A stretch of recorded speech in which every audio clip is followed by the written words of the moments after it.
Okay, this is a little experiment to see how temperature affects diffusion. So in this cup, I have water that is at about 45, 46 degrees.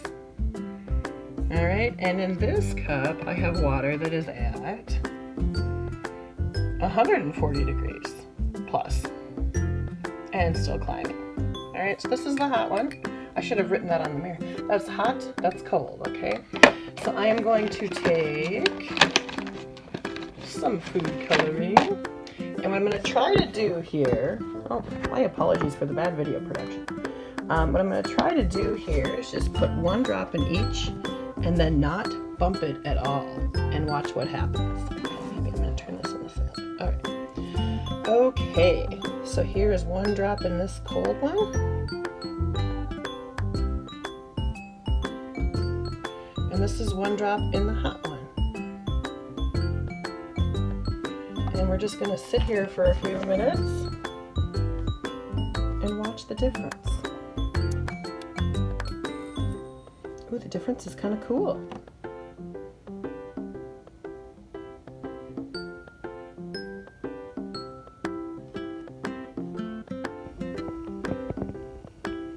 So we see on the left in our 45-degree water, hardly any diffusion happening. It's happening, but it's very, very little. The water is mostly clear yet. In our 145-degree water, you could see instantly a lot more of the dye molecules were spreading out. You can see a lot more movement going on in there. We'll just let this sit another little bit here.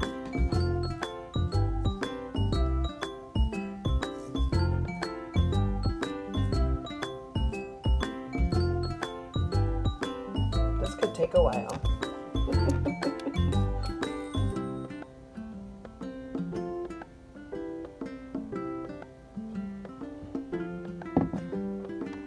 I should play some music.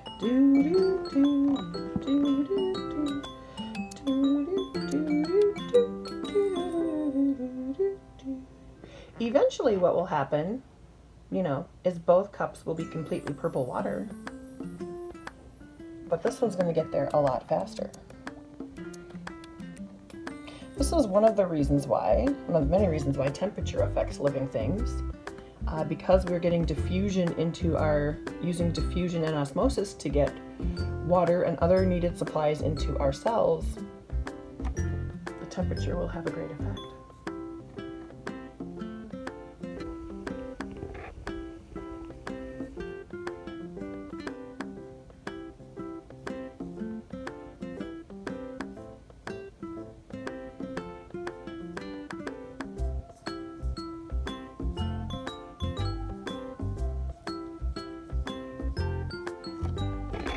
All right, I'm gonna leave this sit here. I'm impatient. Well, we're starting to see a little bit more on the left. So we're 3.5 minutes in right now.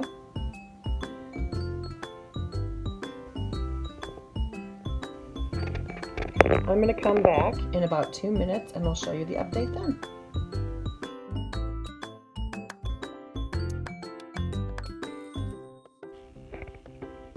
Okay, so this is after about 6 minutes of elapsed time.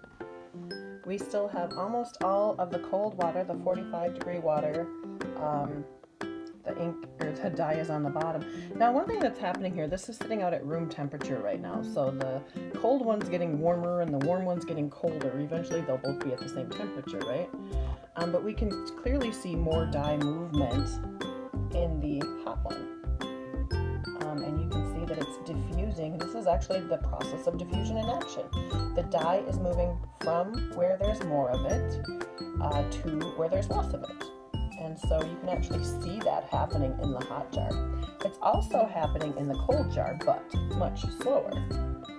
So the particles are constantly in motion, and they are going to move from where there's more of them to where there's less. And eventually they will spread out to fill the whole container. All right, back in another 5 to 10 minutes.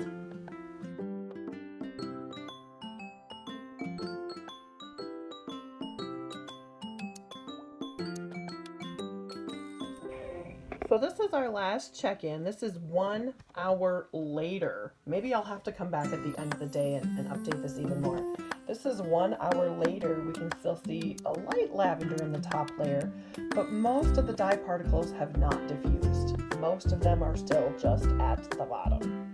Hardly any diffusion is happening. This one, look at how kind of cool. There's kind of a little swirling. You can still see the dye particles moving around.